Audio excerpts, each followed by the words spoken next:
It's the Joel Shit Show, featuring Joel Shit. Hi, welcome to the Joel Shit Show. I'm your host, Joel Shit.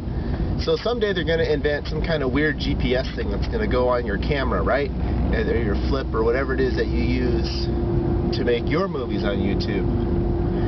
And then it'll embed the video with whatever GPS stuff I was just talking about. And so then later people can watch it and they can use their GPS reader.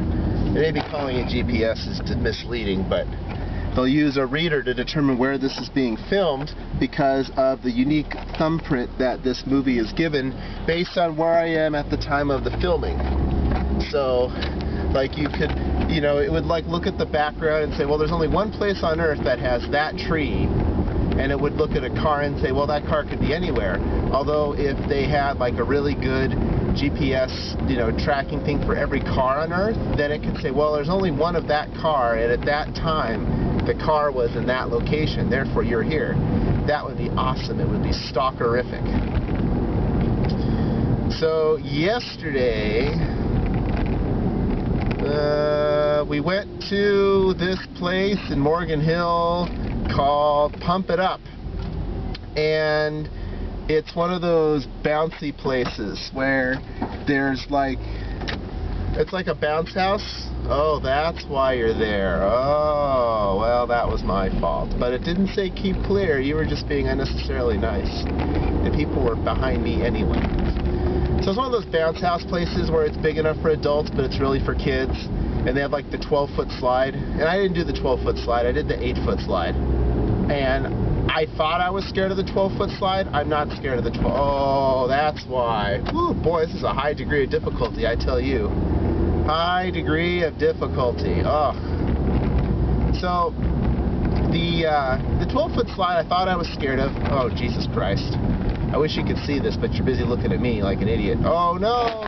Oh, you blew it. Now I'm stuck here. Baby on board my ass. Ah. So frustrating. If I miss the light at Hicks, it's going to be all your fault. And then I'll wish that technology did exist because I could track you down and kill you. Oh yeah. That's what the internet's good for, is making threats. I will eat your children. Oh, I would have missed that light anyway.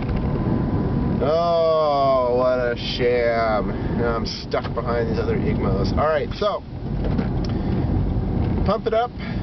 Yeah, so the 12-foot slide I thought I'd be scared of. I wasn't scared of it. I didn't go on it anyway, and so I know, oh, well, you're just saying you're not scared of it. No, really.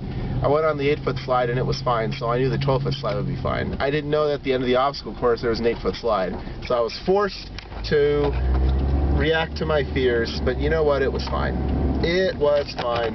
It was alright. I worry about those things. Like, for one thing, I didn't have to sign a release. I was probably supposed to. But, you know, those bounce houses, you just bounce around a lot, you know, and it's fun, but, you know, my body doesn't do what it did 20 years ago, and who knows, I could have hurt myself, and so that's why I was a little skeptical. But even my girlfriend went on the 12-foot slide, so really there was no excuse. But a lot of kids wanted to use it, and I didn't want to take the fun away from them, because you got to wait in line, you know, and then if you go up there too, then the kid's going to have to wait for you, and I just didn't think that was very fair. So, officially, no, not afraid of the 12-foot slide, and really, no, not afraid of the 12-foot slide, but it doesn't interest me either, not because it scares me, but I don't really care. It's a thing to do, and I'm not into things to do, I guess. There's going to be pizza and cake, but I had to get back to the KSU staff meeting, or the music meeting, and so we did not stay, and I don't know how much longer my girlfriend wanted to stay there anyway. We've got birthday presents for the two kids that we were invited there for, a 6- and a 4-year-old. They're brothers. They're born like a week apart in the calendar, but obviously 2 years apart. But their birthdays are both, well, I think in June, right around mine, as a matter of fact.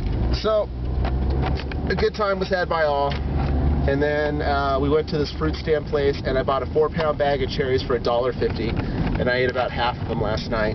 So I haven't had any creative shit yet, but you know I will later today, because that's the way it works. But honestly, my fiber intake's been pretty good lately, so I'm doing alright, and I haven't been hungry.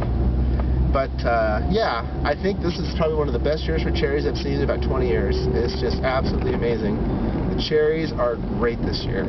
We also bought other things, I mean peaches and yellow and red bell peppers were $1.49 a pound. So this place is on Tenant somewhere. I forget what they're called, but you should check them out. They're pretty neat.